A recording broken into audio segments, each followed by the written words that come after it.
Hello and welcome to episode 9 of The Power of the Breath and Epic Wellness Podcast, your source for information about the training secrets and insights from freediving, not only to help you breathe better, perform better, and reduce stress and anxiety, but also so you can live the most healthy and epic life possible.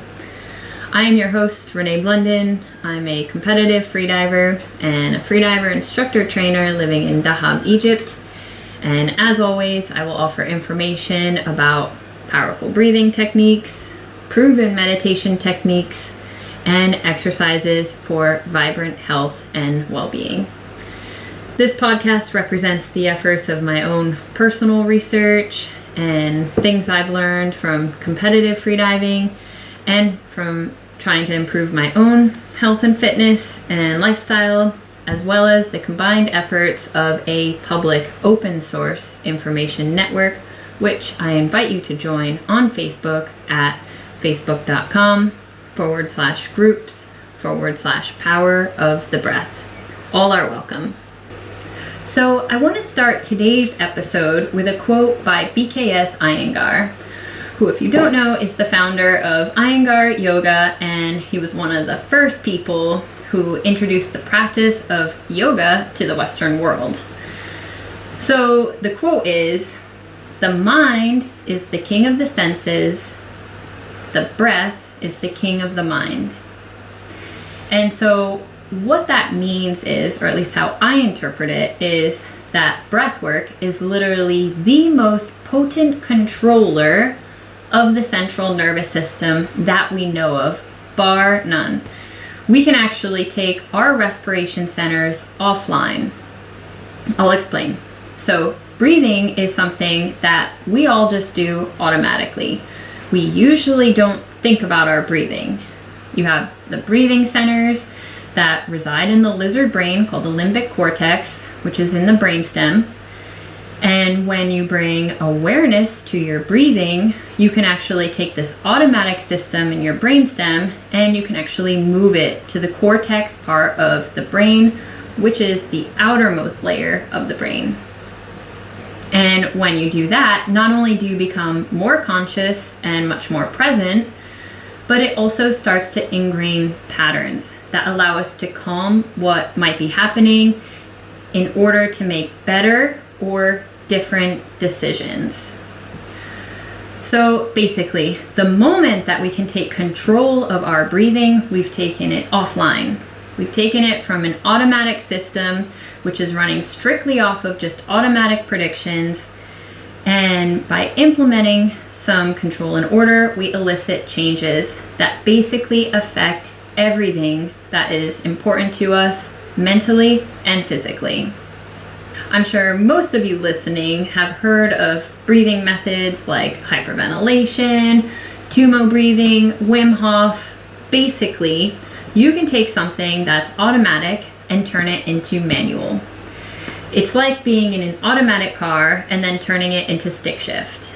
And the more that we do that, the more we can reprogram ourselves to breathe better, which has huge implications on our overall health and how the central nervous system balance works in regards to sympathetic and parasympathetic balance. And so that's why yogis typically tell their students that the nose is for breathing, the mouth is for eating, because instinctively they know that inhaling and exhaling through the nose is so much healthier. So, why do we want to modify our breathing? What's the big deal about changing and becoming more aware about our breathing? And how does that affect our central nervous system?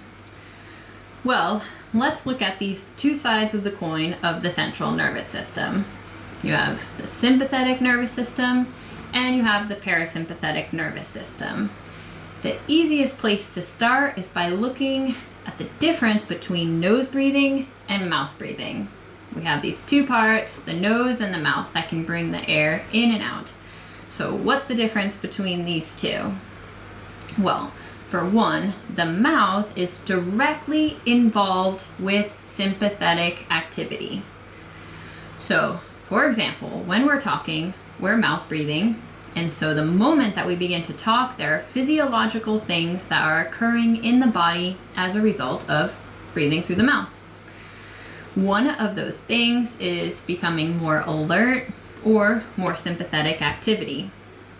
Now, in today's day, most of us listening are living in the modern world, which is highly driven for more. It's highly driven for success and for doing more. So making more money, working more hours, buying more things, doing more, all this stuff that we think will improve our life. What we gave up a long time ago is what animals in the wild did not. Animals in the wild are very in tune with their central nervous system, whereas we are not. We have moved into this middle range of sympathetic activity for most of our day, and we just think this is normal for us to function. I know I did for the longest time, and I still do. I still have trouble getting out of that mindset of go, go, go. But just in contrast, if you take, for example, an animal in a herd, and one day the animal loses its herd, like think about a zebra or a giraffe that lost its herd. Well, that animal isn't sleeping that night. That animal is on full alert, in full sympathetic mode for quite some time until it finds its herd again. And then what happens when it finds its herd? It downshifts immediately, and then it's able to sleep, it eats, it poops, it partakes in its regular life and goes back to its stuff. We do not. Humans in the modern day world, living in an environment that's not unstable most of the time, but yet we create a very unstable place within our drive to do more. It's just the culture, the kind of ingrained mindset from when we're growing up to the environment around us. Like I said, I'm definitely a sucker for it too. Always trying to do more and ending up way over my head doing too many things. And so this drive to do more, what I really think it's about, at least what I've noticed in my own personal self-discovery and just through teaching freediving and breathing and relaxation techniques, is this kind of busy mentality is probably the biggest cover up for not dealing with what people are really needing to understand about themselves. People, myself included, well, we often don't want to see the reality of who we are or deal with the reasons that we might be unhappy or anxious or things that we're actually really motivated by. And so that's what meditation is all about. Uncovering the awareness about those thoughts and things deep within yourself. And what also goes with meditation is breath practice. And every major meditative practice is breath work. And the reason why is because the moment we go from talking to not talking, we should move our breathing through the nose. And then the moment that we do that, we instantly relax and calm down. So why? Why is it that when we switch to nose breathing, we instantly relax? Well, now the diaphragm is engaged much better. Now, it's not that the diaphragm isn't working when you're breathing shallow or when you're breathing through the mouth. That's a bit of a myth when it comes to diaphragmatic breathing, because there's no such thing as not diaphragmatic breathing. If you didn't diaphragmatically breathe, you would have to be on a ventilator or an iron lung. This is when the phrenic nerve isn't working, something that's called Odin's curse. So, point is, we're always breathing with our diaphragm, but it may be in a really bad position. So when we breathe through the nose, we actually pull that diaphragm down deeper, which allows us to get more oxygen into the lower lobes of the lungs, where there's more parasympathetic nerves, and then we've got better diffusion of oxygen and carbon dioxide. So that's why deep breathing, also called abdominal breathing or belly breathing, is associated with a ton of health benefits, like reducing stress and anxiety and lowering blood pressure. So we have the diaphragm that gets pulled down deeper, moving oxygen into the lower lungs, and so more oxygen is getting absorbed into the body, all of this is happening in the body, which should actually happen all the time. But because of the busy pace of life, plus a sedentary work environment, many of us only take very quick, shallow breaths. And this creates tension in the upper body, changes our posture, and negatively affects our health, and has caused respiration rates to go way up. Right now, if you look up, the normal range of breathing is about 17 to 20 breaths per minute. That's almost 29,000 breaths per day, and that is hyperventilation, which when we hyperventilate, we overbreathe through the mouth. And when we breathe through the mouth, we don't offload as much oxygen into the body. And then we also offload too much carbon dioxide when there's not the metabolic demand to do so. So what I mean by that is if you're not working out or moving around, the metabolic demand doesn't require you to open your mouth to breathe. So if you do breathe through your mouth, when you don't actually need to breathe through your mouth, you end up exhaling more carbon dioxide than necessary. And this, to put it very simply, because it's quite complex, basically ruins this fine balance between carbon dioxide and oxygen.